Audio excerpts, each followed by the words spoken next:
That's when the signal shines in. Got the mic set up and the camera spin. Grab a coffee, pull up your chair, join the drive. 'Cause the only place to be on a Monday night at 9 is right here, alive. We're drilling down deep on the legend of fur, the biggest mystery ever did stir. It's Sasquatch Watch Radio.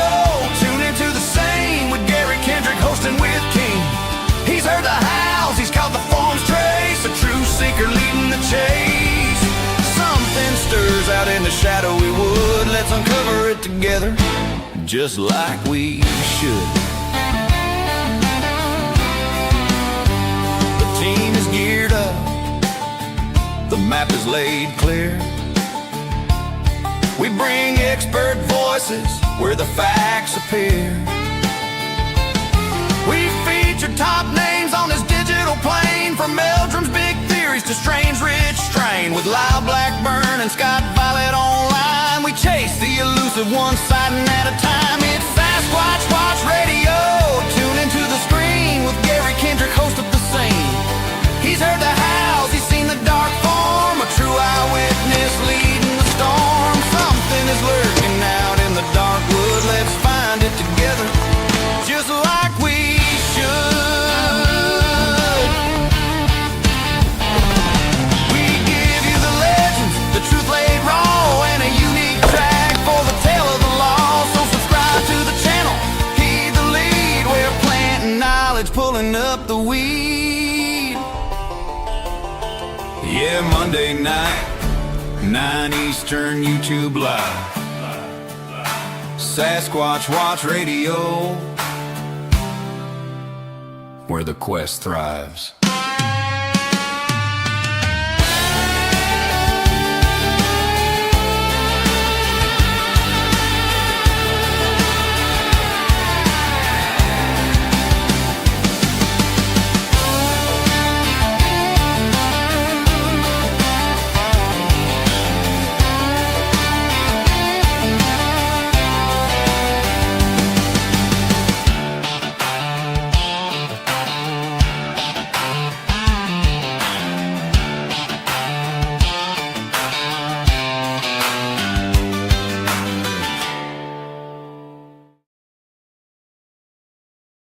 Hey everybody, you're watching Sasquatch Watch Radio. Today is October the 13th, 2025. I'm Gary Kendrick, and we have a really great guest tonight. We have Brian Seech coming on tonight, and I'll go ahead and bring him on.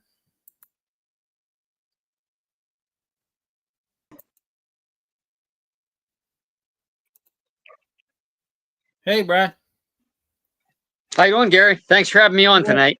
Oh, it's a pleasure. It's a real pleasure. Just want to get in a little bit here. Brian founded the Center for Cryptozoological Studies and the Center for Unexplained Events. He's a TV personality. He's wrote several articles about Sasquatch. Brian, I just got to start out. What got you interested in Sasquatch?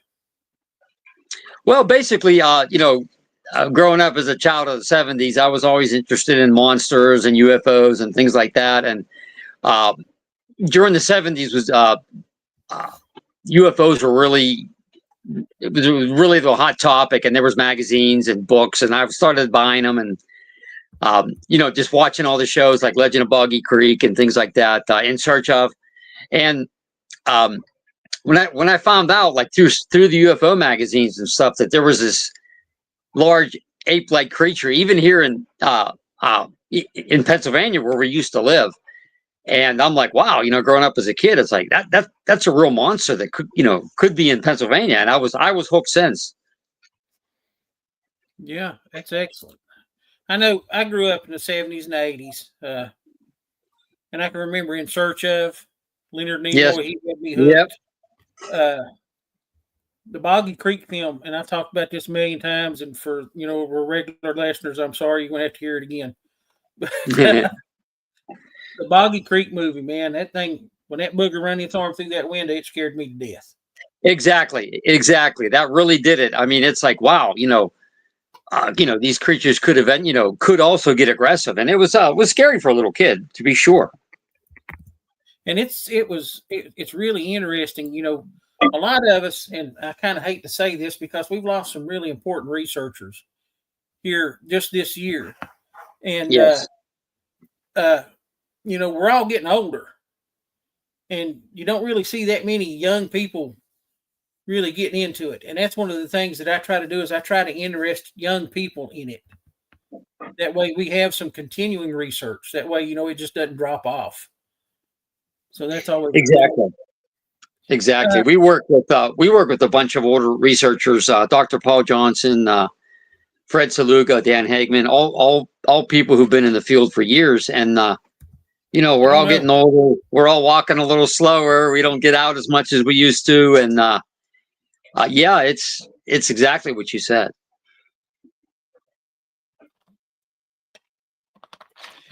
Yeah, we blanked out there, Brian. Nothing like technology to get you, buddy. Yep. Let me move into my next question here. Have you had a sighting yet? No. And that's the reason we first got in it, my wife and Terrie and I, and it's that's how I'd like to end it, maybe with a sighting. If I can have my own sighting, or we can have our own sighting together, then we wouldn't have to prove it to anybody. We can maybe go off into the sunset and just research the other cryptids and everything else, before we totally retire from it, Yeah. There's a lot of other cryptids out there. I know you've been researching for probably 40 or more years. Yes. What keeps you interested in the subject?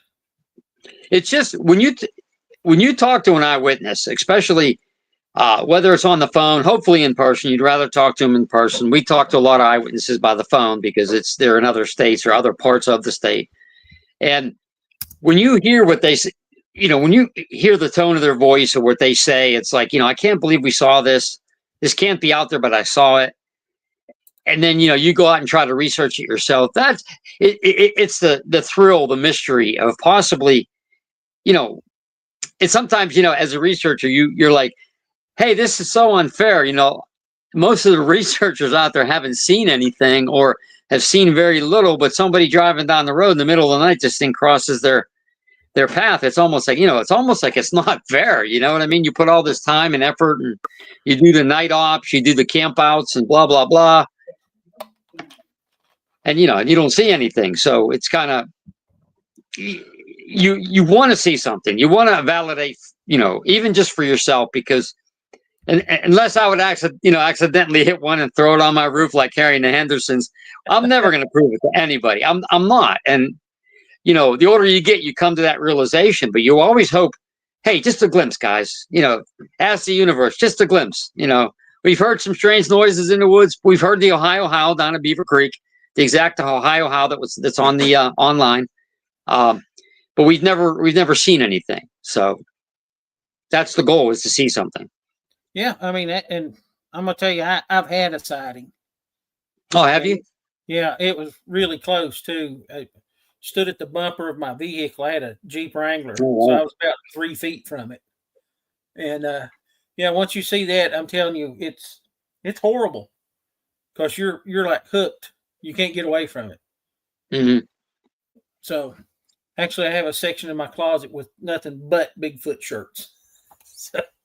Yeah, we got a good section of them too. So yeah. Brian, you've been investigating for a long time.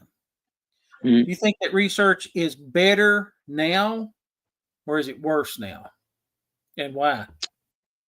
Oh, better. Well, technology's better. Definitely, we got better toys, right? We got better toys to see, to hear in the woods, and everything like that. Is the research field in general better or worse? I don't know. It might be worse. I think a turning point was the show Finding Bigfoot, which everybody knows. Okay. We always say there's before Finding Bigfoot and after Finding Bigfoot. Now, Finding Bigfoot was good for this reason, is it really brought Bigfoot into the public eye. with the town hall and things like that. And hey, it made it more respectable to come out and say, hey, I saw a Bigfoot.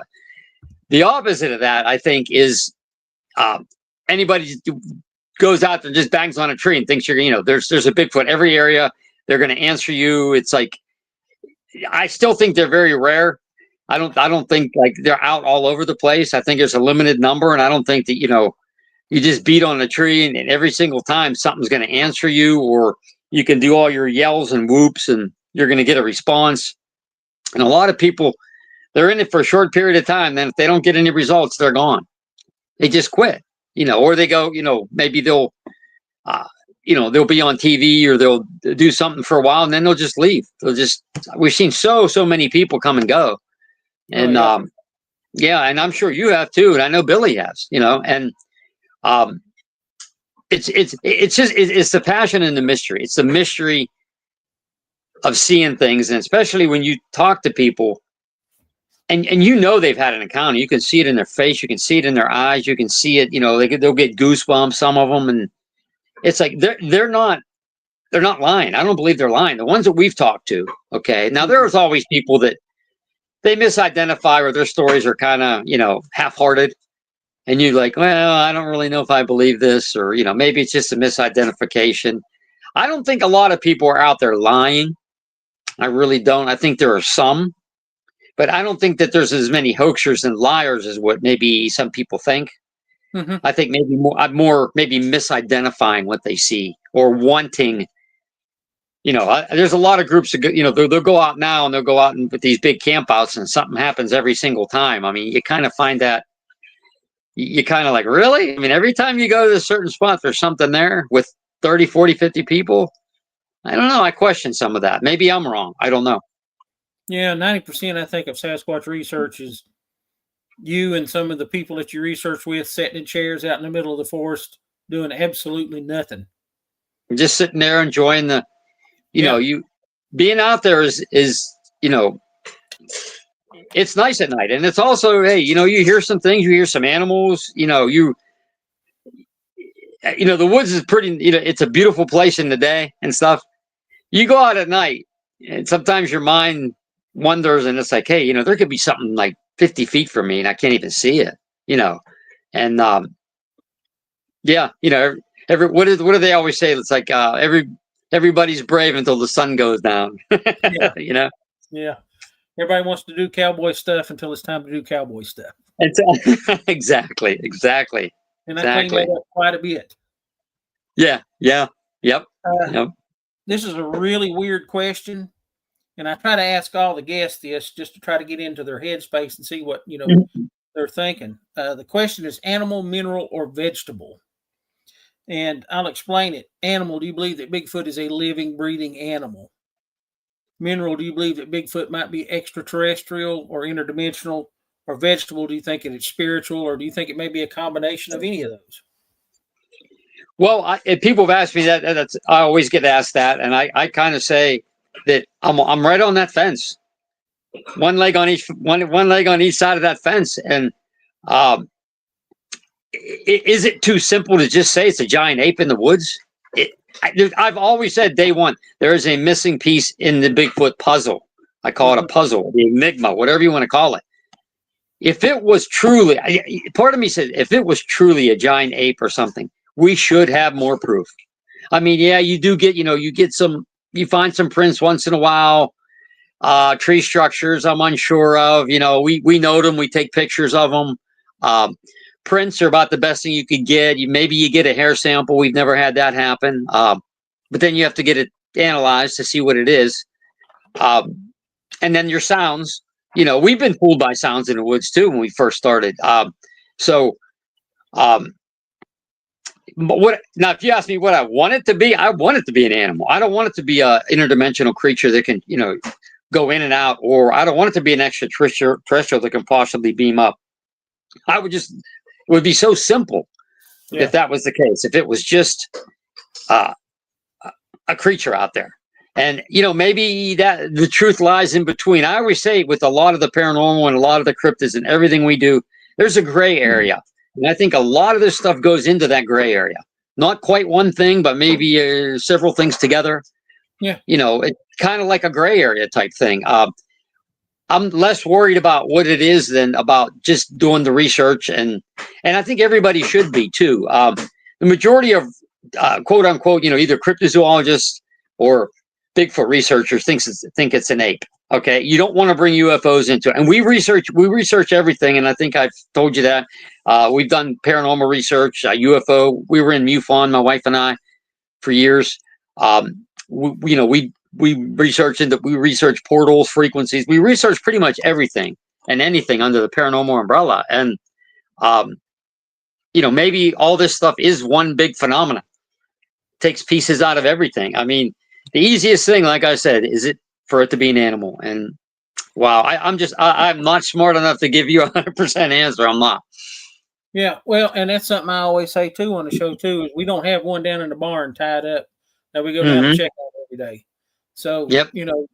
It's hard to really say what it is. I mean, I have my own personal belief, and I do believe that it is an animal, and I get stuck between it's, some type of giant ape that we've just not documented, or that it's some type of pre-human. Mm-hmm. And with that being said, it could be a combination of both. That's right.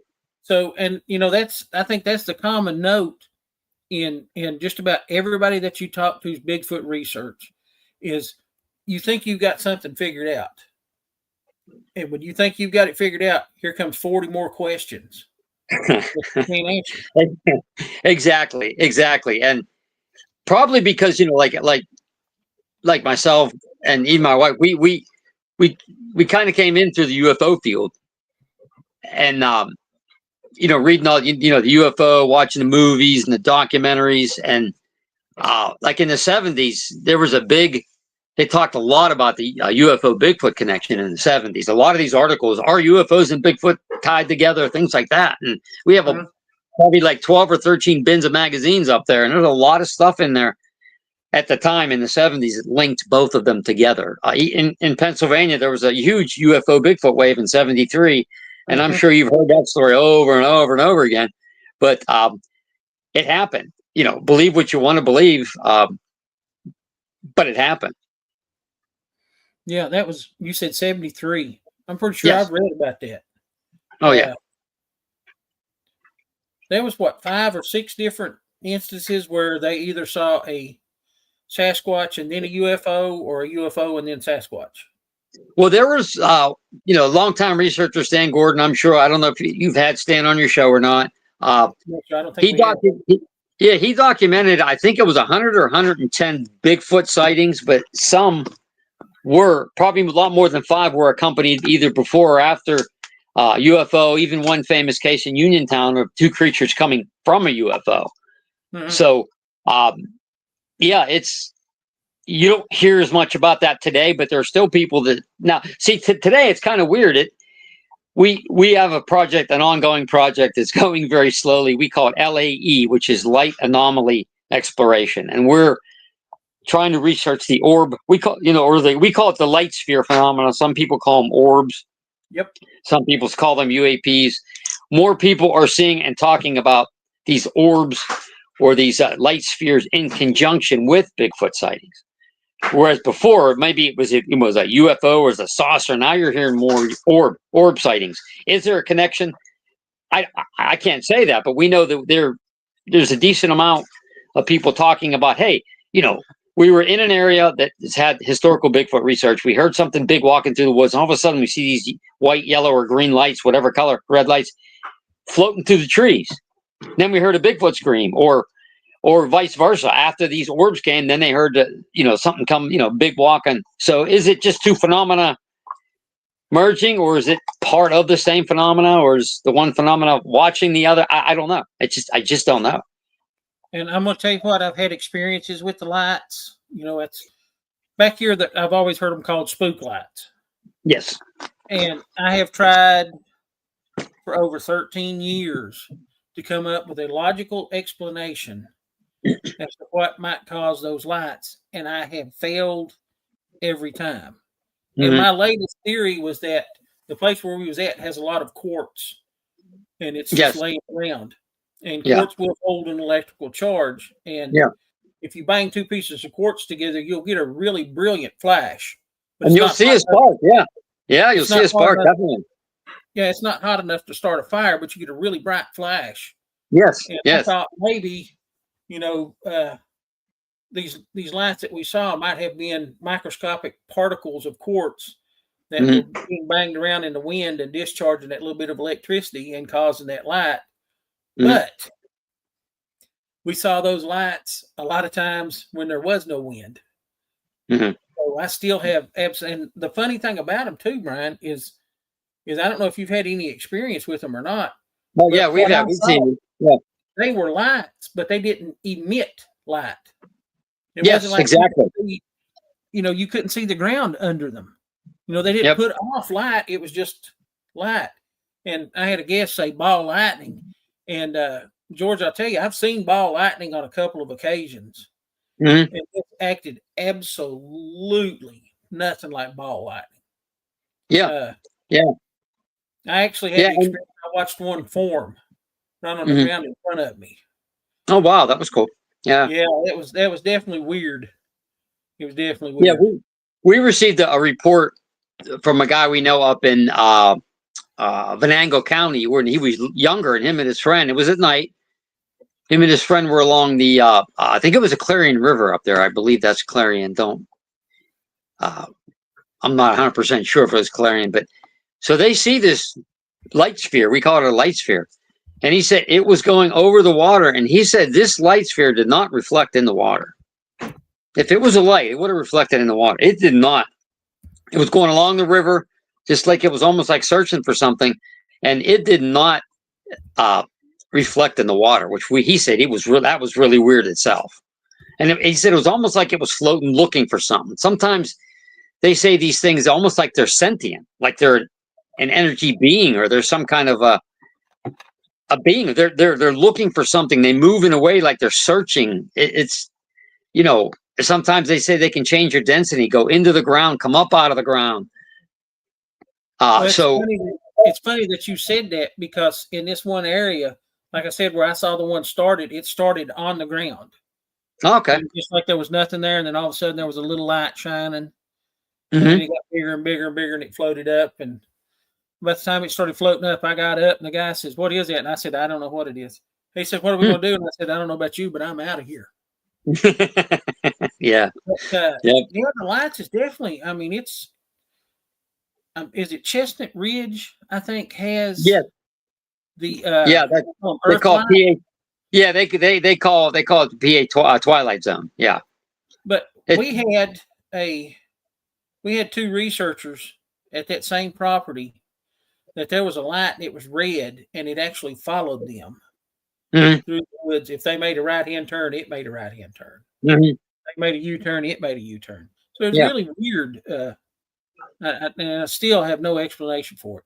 And I can't Yeah. say that it's Bigfoot related, and I can't say that it's not. So, you're talking about straddling the fence. That's another one. When you think you've got something figured out, here comes those 40 more questions. And Exactly.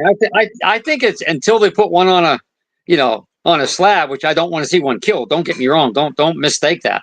But until one is either caught, or maybe somebody accidentally hits one and kills one, or they find one dead in the woods, until it's actually examined by scientists and categorized, no one's right or no one's wrong about their theories, if you think about that. Yeah. And there's researchers who will fight more about what it is than about just researching it. I don't care what it is. I don't care what it is. I would like to know what it is, like to see one, but I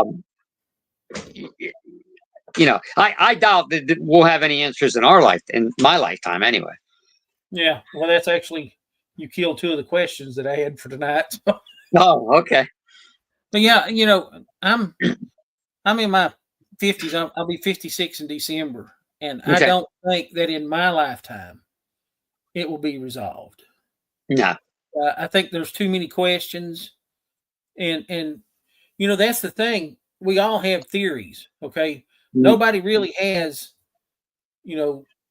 a concrete theory, because there is no physical evidence, no tangible evidence. I'm going to say there is no body. And I really don't. I'm like you. I don't want to see one killed just for the sake of studying it, because if it's a juvenile, then they're going to say, "Oh, well, we need an adult." Yes. And then if they get an adult male, then they're going to say, "Oh, well, we need an adult female." And it's, it's just going to go on. And I think we're dealing with a critically endangered species now, probably the most endangered species on the planet because of the small number. Yeah. And we don't have, like I said, that tangible evidence. And when we do get that, which I'm not for sure that there's not out there now, I think maybe the government may have some specimens, but that's one of the things that's not going to be released. A lot of people think that exactly, and it does make you wonder. We have spy satellites that can, if someone's sitting reading the newspaper, they can see what they're reading, and if they truly are like out there all the time, and they're a regular animal, you would think, the government would know about it or possibly have one. There's always that. You always heard that old rumor when Mount St. Helens blew, there were some dead ones that they put. Yeah, again, true or not, I don't know, but it's something that's been around since Mount St. Helens blew, and I don't remember. That was sometime in the 80s, I believe, wasn't it? Something like that. Yeah. I think it was like it may have been 1980. Okay. It was in the early 80s, at least, I know. I'm going to say 80 to 83, maybe. I may be wrong. If anybody out there knows, let me know. Because I can't. I've got too many facts around in my head. Exactly, and it is interesting. It's just there's so many things you hear over the years, and you just don't know what's true. You do your best to try to collect all the evidence and then go from there. Yeah, and it's difficult. It really is. Speaking of evidence, what do you feel is the best evidence of Sasquatch? Well, probably right now would have to be the footprint cast. I mean, some hair samples, but some have taken them for an analysis and come up unidentified, right? I would say those would have to be the two, because pictures, video, that can be faked, it could be manipulated with AI and everything now. So I still, your cast, either they're hoaxed or they're misidentified, or something's actually stepping there. And especially how big they are, how wide, how much they compress into the earth. That's a heavy individual that does that. So to me, right now, that would probably be the footprint cast. For now, who knows what's out there that we don't even know about? Yeah, and I'm a big proponent of footprint casts. Digger Dog said it was 1980s, Mount St. Helens. Okay. So, the footprint casts, I think, are a huge pile of evidence. I mean, we've got all these casts, and some of them have been faked, and other things like that. But my thing is that I worked. It was the Wood Booger Festival a couple weekends ago up in Norton, Virginia here, and I worked with Mike Famlot. He's been on our show, and he had some footprint casts, and that drew a lot of attention from the people that was there. And he had 2 first-generation reproductions from the Patterson-Gimlin film casts. And one of them is like this really pretty, smooth, flat cast that you can see all 5 toes and everything like that. And the other one is a little messy looking. And the one that's a little messy looking is the one that I like, because it actually shows locomotion. You can see where the heel landed. You can see where the foot flexed with the mid-tarsal joint and the toe compression. In a human footprint, your big toe is responsible for propulsion. That's what pushes you forward. So in a human cast, the big toe is always going to be deeper. And in a Bigfoot cast, when you look at those, all 5 toes are the same depth, because the foot flexes and the weight is evenly distributed across all 5 of the toes. So I'm a real big proponent of footprints. That's probably and it's the largest amount of evidence that we have right now. Yes. Oh yeah. Jeff Meldrum, had that huge collection. Unfortunately, he passed. So hopefully, that's not lost to the community. Hopefully somebody else, has that collection and they can I'm pretty sure it went to Cliff Barrickman at his museum out in Boring, Oregon. But if you'll remember when I first asked you to be on the show, I asked you what kind of music that you liked. And we always make a song for everybody that comes on the show. So we're going to go ahead and, about the halfway mark here, we're going to go ahead and play your song for you. Okay.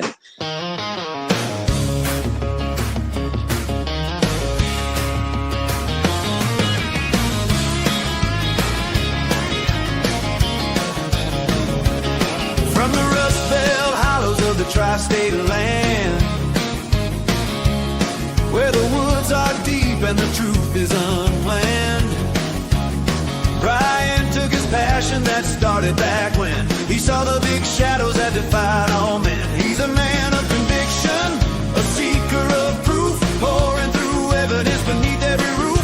He put down his hammer, picked up a notepad, chasing the answers that the world never had. They call him the tri-state trailblazer in the cryptid craze. He's a maze tracer from the hills of Ohio to West Virginia's dark. He's leaving his light, he's leaving his mark. With the Center for Cryptozoological Studies, he walks where the legend still broods and still bleeds, looking for Bigfoot under skies gray and vast. He's finding the future by digging the past. He studies the Dogman, the Mothman, and more, the things that go bump when the world shuts the door. He founded the Q, a center for events, where the weird and the wonders pay no earthly rents. He's not just a storyteller, he's an investigator's mind, looking for prints that the darkness left behind.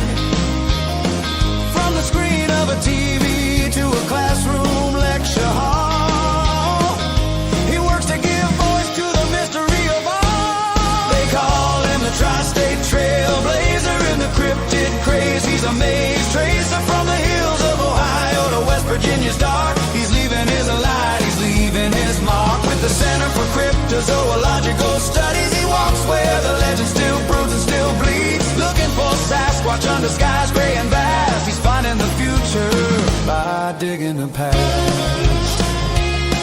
He knows that belief must be backed up by science, needs more than a whisper, needs true compliance.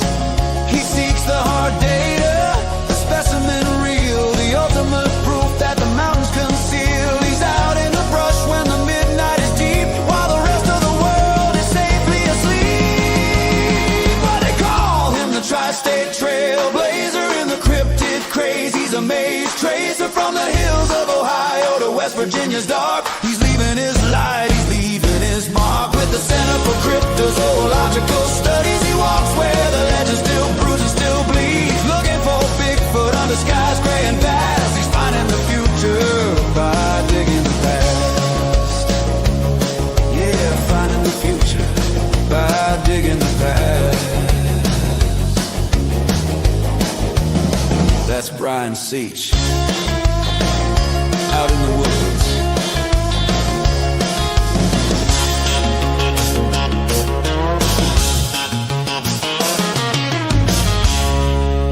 Out in the woods.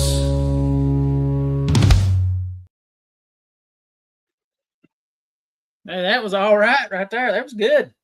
That was freaking awesome. Who did that? That's an AI. Oh, okay. That's cool. Tri-state trailblazer. I love that. I never thought of That was really good. That's cool. You may have a new theme song now.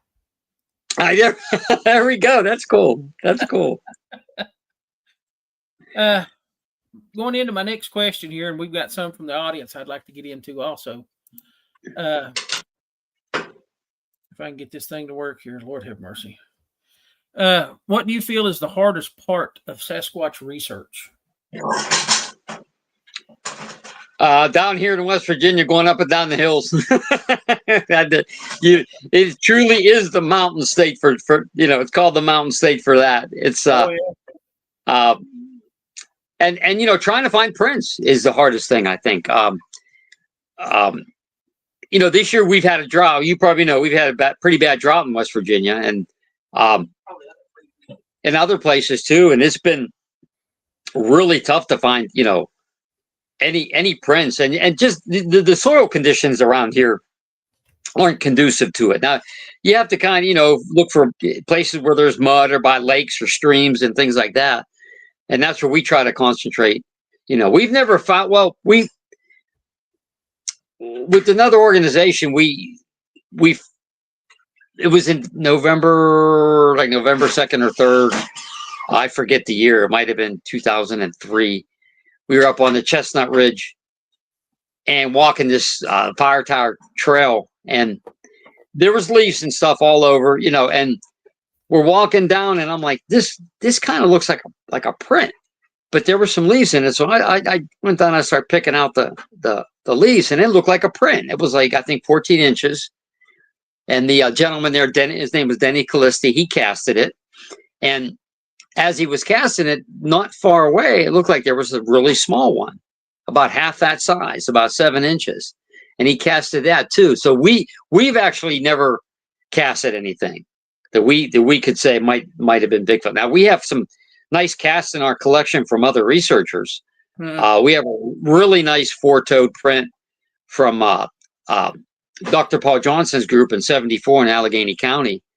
And we actually made a copy of that and had given it to Jeff Meldrum, and it's in his collection, which I guess Cliff has now. But there was a thing where it was 4 days after Christmas, December 29th, that these two kids are looking out their window, and they had a Christmas tree out, and there was lights on the Christmas tree, and they see this giant ape-like creature looking at the Christmas tree, you know. And later on, the father, early that morning, he called a local research group, Pennsylvania Center for UFO Research, and they came out, and that next morning they casted these prints. And that's one of the few times where a Bigfoot was actually seen, and then a print was casted in that same area that it was seen. So we think that's our group's best piece of evidence, even though we did not find it. And you can actually look that up. I mean, the cast is upstairs, or if I would have thought about it, I could have like ran up and got it for you. But we do, if you would like to see, we do. One of the things our group really pushes for is eyewitness drawings. Okay. We kind of push harder than pretty much a lot of these groups, because we want to know what the person saw. And that's almost like that drawing is a window into their soul type thing, what they actually saw. So if you like, I could show you about five ones that we have, some drawings if you want to see them. That would be great. Okay. I'm going to put them up, or you tell me with the lighting and stuff if you can see them. I'll just talk real briefly about it before I put it up there. This first one is from 1970, Brady's Run Park in Beaver County. And these two eyewitnesses were on their horseback going up this trail right after a bad storm, and they look off to their left, and this creature was crouching. It gets up, it puts both hands on the side of its head, and it growls at them. And here's the drawing. This was our very first. This case will always be our best, because this is the very first case we investigated and talked to an eyewitness. So I'm going to show you. You let me know if you can see it. If you guys can see it pretty well. Let's see. Yeah, can you see it? Yeah, that's pretty good. Okay. And you see how the arms are raised and how it's growling? So if you guys remember on Finding Bigfoot, there was an episode where they went to Sumatra and they did the orang pendek. And the eyewitness was describing when he saw that orang pendek, what it did the exact same thing, put its hands up by its sides, and then it growled. Here's different. This is what I say about like Bigfoot behavior and things like that. Whether that thing was a Bigfoot or just some form of an ape, it did it put its hands up beside it, and then it was growling menacingly. Now, how about that? I thought that was really cool. Like, hey, Beaver County, Pennsylvania, and Sumatra, creatures doing the exact same thing. Okay, this next one, July 2000 in Lawrence County, Cascade Park. Gentleman was fishing. Let me show you this.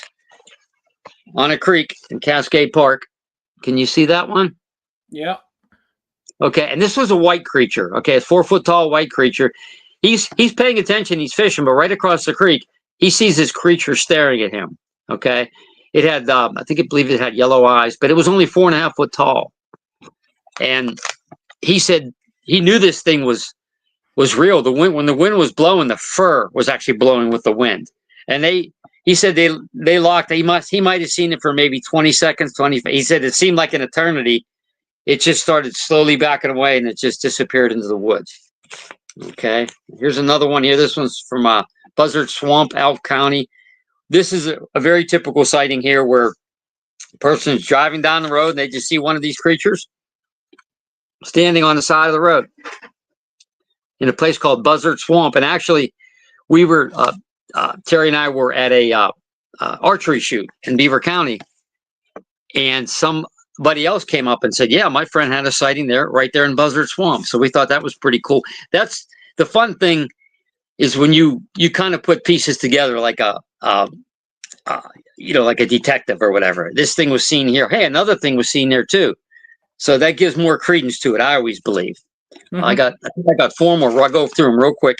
This one was Mars 2013, Butler County. A gentleman was taking out his trash, and he looks off to his left and he sees this. This is also a smaller creature looking at him when he was taking out the garbage. So he hurried up and took out the garbage and ran back into the house. That was 5 foot, sorry, not 4.5 foot. This one here, LaBeouf Township, Erie, PA, Erie County, April 2013. A gentleman was driving his truck home one night, and he sees this huge creature standing beside that sign there. And he said, you could see how wide the shoulders are. And that's what we typically get with a lot of our sightings, is how wide the creature's shoulders are. Not just how tall, how wide, how massive. They always say these creatures could play linebacker in the NFL, right? This one here was from Venango County. And the date here, the date is not on this one. It's on another one that I have. I believe this one was like 2019. That is a really good drawing. Yeah, yeah. And everybody says, boy, look at the butt on him, right? But the lady was in the back and everything. That's pretty neat. Yeah. What happened is she was on her side of the road, cutting this little patch of grass, and then there was the road, and then there's woods. Well, she's cutting and trying to stay on the on her side, cutting the grass, and then because she was paying attention straight ahead. And then she sees something out of her, the right-hand corner of her eye, and this creature had turned and it was starting to go back into the woods. I guess it was standing there looking at her. She didn't see it because she's looking as she's cutting because she didn't want to go on the road. And this thing was standing there, and it turned around and went back into the woods. And then this one here is just less like a drawing than just a description. This was in Raccoon Township, Raccoon Park. And this was 2023, October 8th. It was actually from a friend of ours. And she called me that next day, the 9th, and I was able to get out there. Not on the 9th because she called and I was already home from work. I got out there on the 10th, and I did go to the exact same spot she saw it. And she said it was huge. It was dark. She said it almost, if you see it, almost looks like it has a hunchback. She said at first, she just thought it was a hiker with a backpack. And the closer she got, it was all covered with hair, all covered with dark hair, and it just went straight into the woods.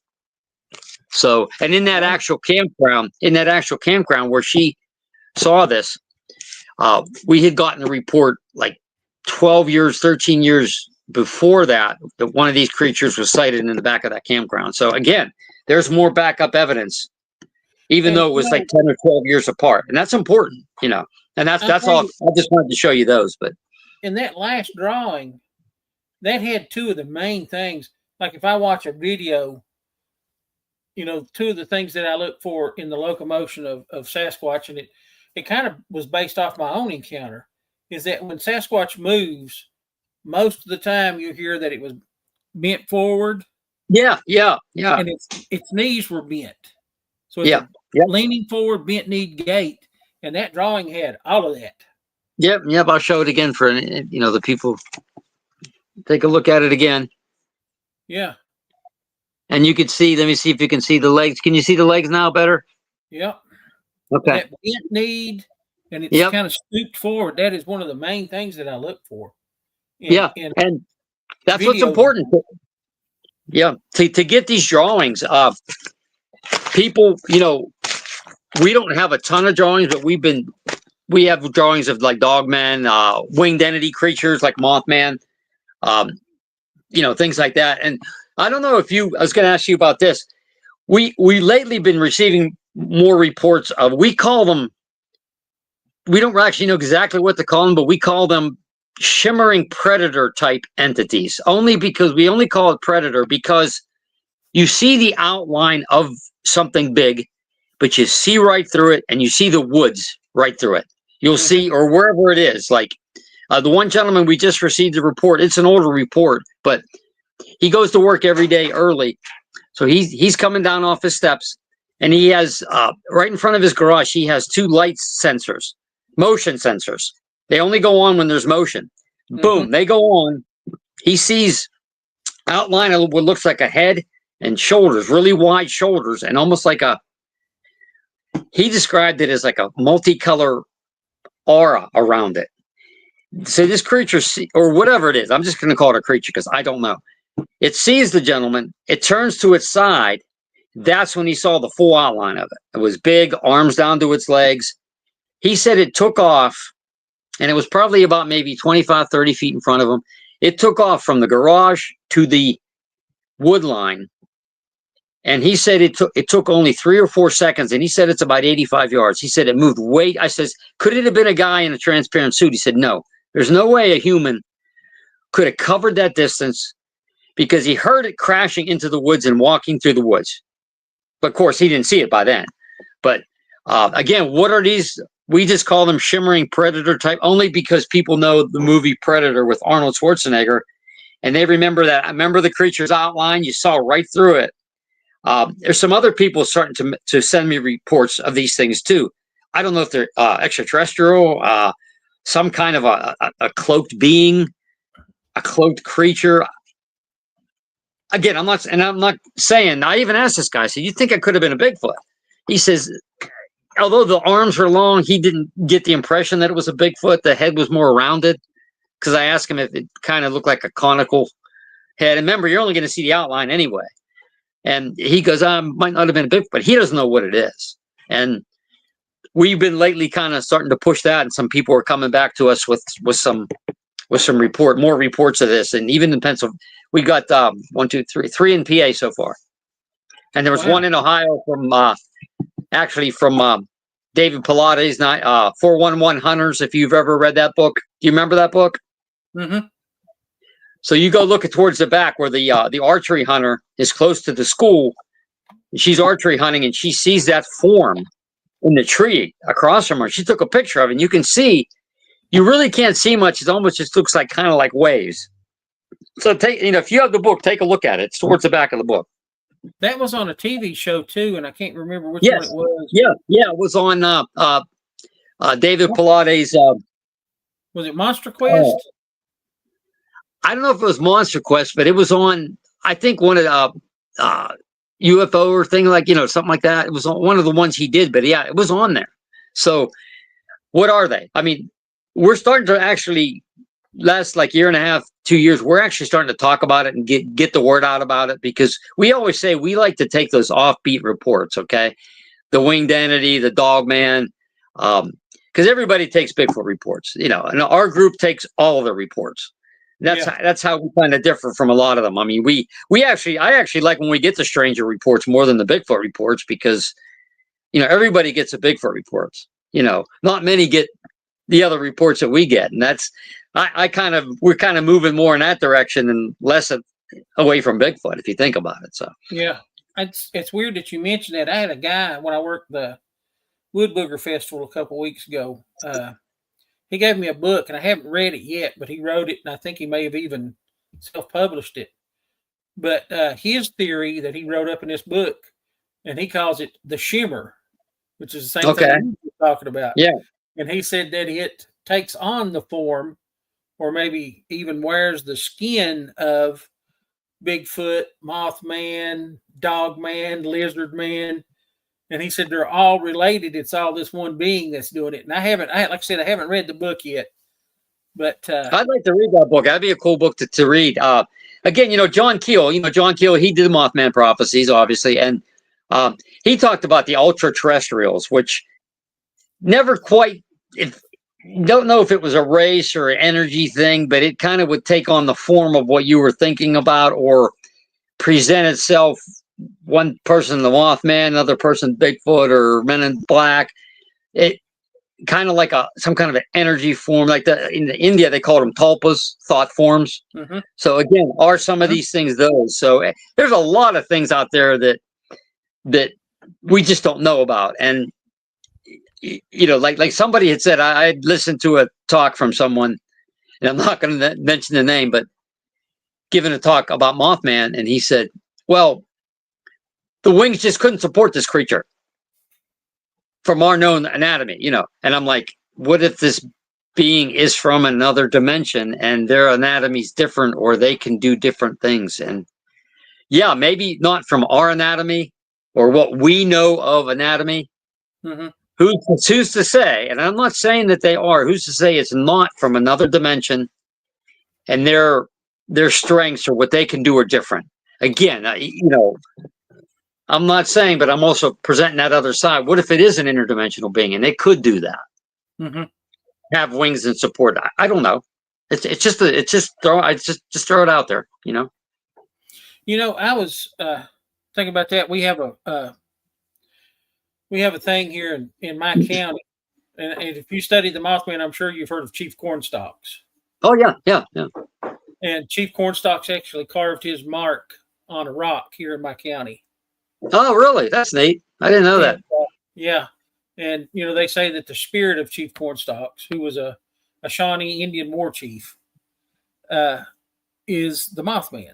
That his spirit came back as the Mothman to take revenge on the people of Fort Randolph, where he was killed at, which is now Point Pleasant, West Virginia. Yep. So, yeah, that's pretty interesting. I'm kind of big into the Mothman. Yeah, me too. We do. The other reports that we get, we've gotten some here in PA and stuff that they look like, I hate to say it, they look like gargoyles. They're more, they have like a helmeted head, wings wrapping around their body, backward bent legs. And when they walk, people said it almost reminds you of a chicken. It walks really, how chickens walk, their legs are kind of backward bent. And you find these in some of these reports. And interesting about correlations, there was a sighting down in Puerto Rico of a gentleman who was a security guard one night at this plant. And he sees this creature, this winged creature. And he says it walked like a chicken. It had backward, and it walked like. So here, Puerto Rico, Pennsylvania. I mean, when you hear the same similarities from people who, probably do not know each other, but they're seeing and reporting the same things. That's pretty compelling. I think it is anyway. Yeah. And, you spoke about the orang pendek earlier, how it put its hands up and screamed. Yeah. And another characteristic of the orang pendek is as it runs, it puts its hands above its head. Yeah. It runs, which is the exact same way that another ape species runs, the gibbons. Yeah. I forgot about that. Yeah. Good call. Exactly. So I forgot about that. And I think it's always good too, Brian, when you can find a similar characteristic of, this unknown being that we're all out trying to find the answers for. Yeah. To something that's in nature now that's known and is very observable. Mm-hmm. I mean, you can go to just about any zoo and they have gibbons and you can watch them run. And I mean, it's really funny to watch them. But, you always get that, it's kind of, you get that proof, that, hey, that does that. And they say this does that. So, it kind of brings it all together.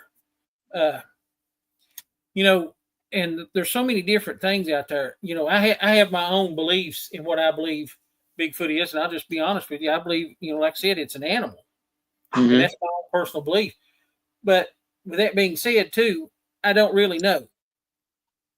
because I do not have one. Now, that's what I want to believe, and that's the evidence that I have seen. That's what it leads me to believe, that it is, a natural living being. Mm-hmm. But it's not, extraterrestrial or anything like that. Mm-hmm. But like I said, too, we don't have one tied up in the barn. So we're not down there checking it to really know exactly what's going on with it. Mm-hmm. Another good question. What are your thoughts on habituations with Sasquatch? So, now that we kind of lived, there's woods all the way around us. Okay. And believe me, there's a huge hill right next to us. And then, across the street, I'm always looking. Okay. I'm always looking. And so if these creatures are out there, let's say that they're, they are just flesh and blood. They're some kind of an undiscovered animal. So they live in an area. You live in an area. Okay. They watch you. I believe that they watch you. I believe they know your habits, what you do, when you do it.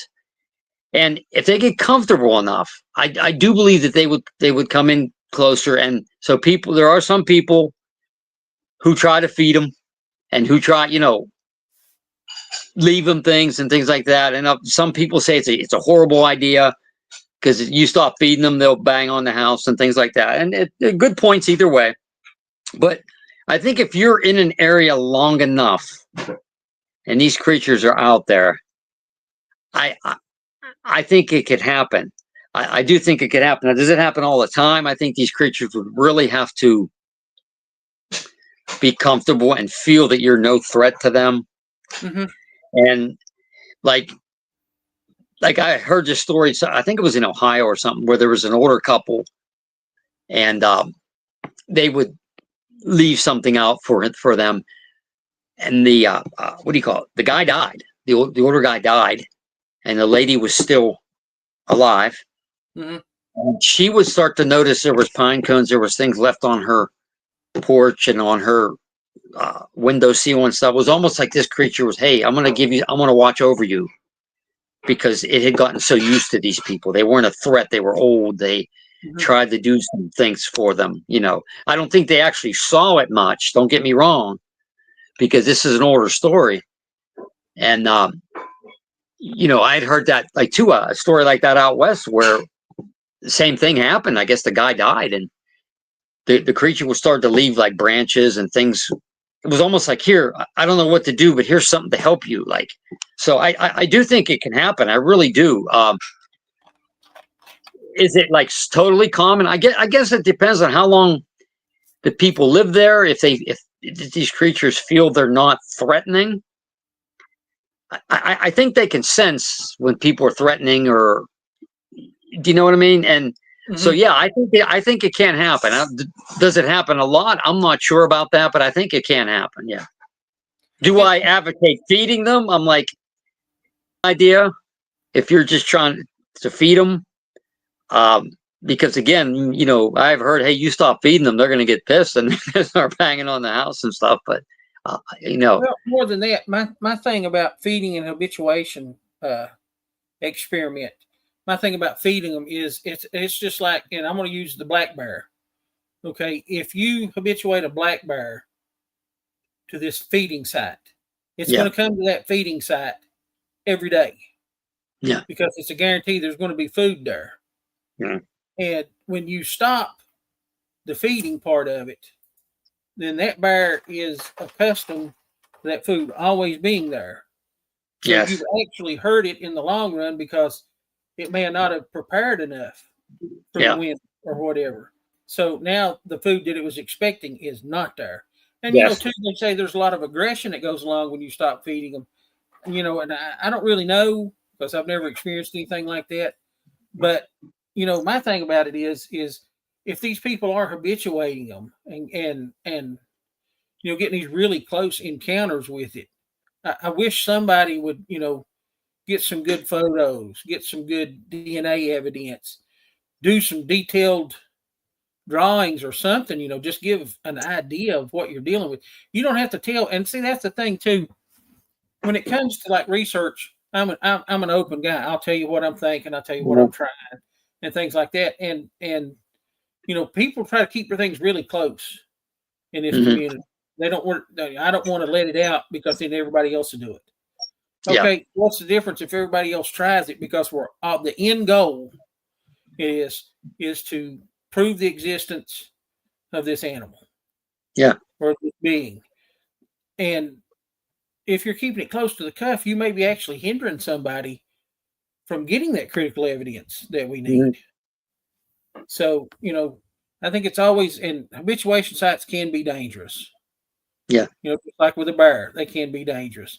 Yep. If you get too close and do the wrong thing, and I hate to tell you, like I said, I've never really seen any aggression or anything from my experiences, rock throwing. But I'm 100% in the camp that if it's throwing rocks at you, that's a form of aggression. You need to leave before that threat elevates. Yes. So if I get into a rock throwing situation, I'm out of there. Yeah. Because they're saying, hey, you're too close. Yes. But, if you do get in these habituation sites and you get close to them and you do the wrong thing, you're talking about something that could probably rip your arm off and beat you to death with a wet end. Exactly. 100%. I mean, it's a dangerous situation, but I'm really interested in it. Brian, what do you think is the best advice for a new Sasquatch researcher? I think kind of do your homework, and don't think you're going to have action every time out, because it's just, I just don't believe it happens. Even if you're in a great site, I think they watch. Again, this is just my opinion, guys. So, we all got opinions, and who knows what's right and what's wrong. I say, learn, study, learn the woods, learn regular animal calls. Look, obviously you're always looking for prints. Look at a sign where something big might have come through. Look around water. And you know what? My best piece of advice is always, first and foremost, enjoy nature. Enjoy yourself out there. Enjoy nature. Be careful. Always go with several other people. But the main goal is, what nobody can take from you is your enjoyment from being out there. Okay, whether you see a Sasquatch or not, you're out there. You're out. God made this beautiful world for us, right? Enjoy it. It's just, you got to enjoy what you're doing.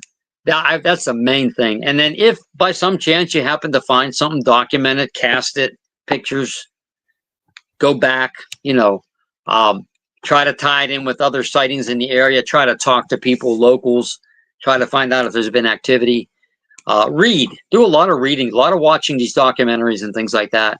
You can learn a ton about any subject. You even just go on YouTube. Now, I don't believe everything on YouTube, don't get me wrong. But study, research, no matter what you're doing. It doesn't have to be Bigfoot or anything paranormal. Just enjoy it, engulf yourself in it, and always be humble. There's a lot of people out that aren't humble. They think they're the main thing. I've heard people say, hey, they come to see me talk. It's like, hey, buddy, they come to hear what you know about this creature. You're just a regular guy like me and you. They come to hear about the creature. They come, maybe some TV celebrities, they come to hear him. Oh my God, he's been on TV. He's a celebrity. Woo. But they come to hear about this creature. It is sound, I always say, hey, it sounds kind of cruel. It's like, they're not there to see me. Not at all. I'm just some schmo that just, that we dedicated our lives to this, but we're still just regular. We got to go to work just like everybody else. And we try to fit this in and do as much as we can. But that's kind of the advice I'd give you, and have fun doing it. Don't go out there with the preconceived notion you're going to find something all the time, because you're not. Either that, or some people that do, I think they're not lying. They're the kind of fooling themselves. Like, they'll say, oh, look, these two trees are twisted. Bigfoot must be there. No. Take everything all together. And then if you have 6 or 8 or 10 of these things that could be, then it may be more likely that something is there or has been through. So that's what I would say. Not everything that you see, hear, or smell in the woods is Bigfoot. No, not at all. Just for the record, you're kind of underselling yourself. You're kind of a famous dude too, because you have been on TV and you have been in movies. So Yeah, but it's like it's fun, and believe me, I'm blessed to have been able to do what I've done. I really have. It's been fun because who would ever thought this dorky face would be on TV or in some in some movies and some. I mean, but it it's fun. Whoever gets a chance to do it, yeah, do it. But I always say don't make it your. This is just extra, like icing on the cake. The cake is trying to find this thing or something flying in the air or it's swimming in a lake. That's the cake. That's the cake. That's the icing on the cake, actually. So, well, I'm going to give the audience a chance to ask any questions that they might hear in the chat if they want to ask any questions. And while they're doing that,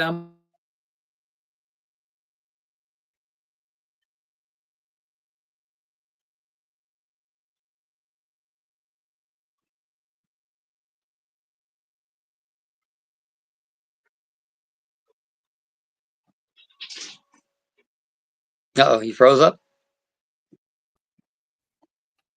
Are you there, Brian? Yeah, you froze up there. Yeah, it blanked out on me. That I'm using Starlink internet. Sometimes it's good, and sometimes not so much. But you were going in another dimension. You paused as you were going into the other dimension.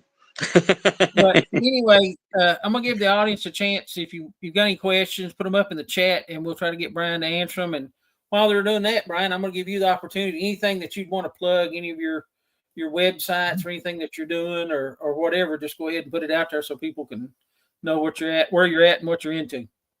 Well, you could basically go on Facebook and go to Center for Cryptozoological Studies or Center for Unexplained Events and contact us or contact me, Brian Seech. I'll get back to you. Sometimes it might take a little longer than I want, but yeah, we don't have any websites or anything. Just Facebook pages, and we're always looking for reports, and we don't even care what state it is. Any state, especially the more unusual ones, like if you get Dogman or winged entities or the shimmering creature, however you want to say it, we definitely want to hear about those. So I was looking to see if anybody has posted anything. I know we had one question earlier, wanted to know where you were located. Yeah, we're in West Virginia. Mm-hmm. Okay, guys, if you don't have anything else, we'll go ahead and end the show. Brian, if you don't care, can you hang on just for a minute after the show's over with, if it's not too late for you? And I'll go ahead and end the show. As always, guys, I greatly appreciate everybody that's been on here tonight and has watched the show. Anybody that's left a like or anything, I really appreciate it. It just helps the channel out. And as I say all the time, this show is not for me. This show is for you, the viewers. And it's just a way of getting across the information. And, let's all try to have some respect. That's my big thing. Let's have some respect for each other. And with that being said, I just want to tell everybody, I hope you have a wonderful rest of your week, and good night, everybody. Thanks for having me. No, wonderful show. I appreciate you. Thanks. Thanks for tuning in to Sasquatch Watch Radio. We truly appreciate each and every one of you. Stay connected. Don't miss our next exciting show, airing next Monday night at 9 p.m. Eastern. To stay updated, be sure to subscribe to our YouTube channel.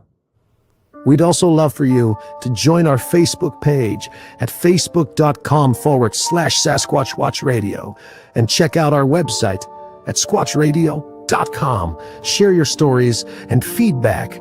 Your feedback means the world to us, so please give us a thumbs up on our shows and let us know what you think. Have you had an encounter? If you've had a sighting or encounter, we want to hear from you. Reach out to us through our website, YouTube channel, or Facebook page. And if you're interested in being a guest on our podcast, please don't hesitate to contact us. Thanks again for listening, and we'll see you next Monday night.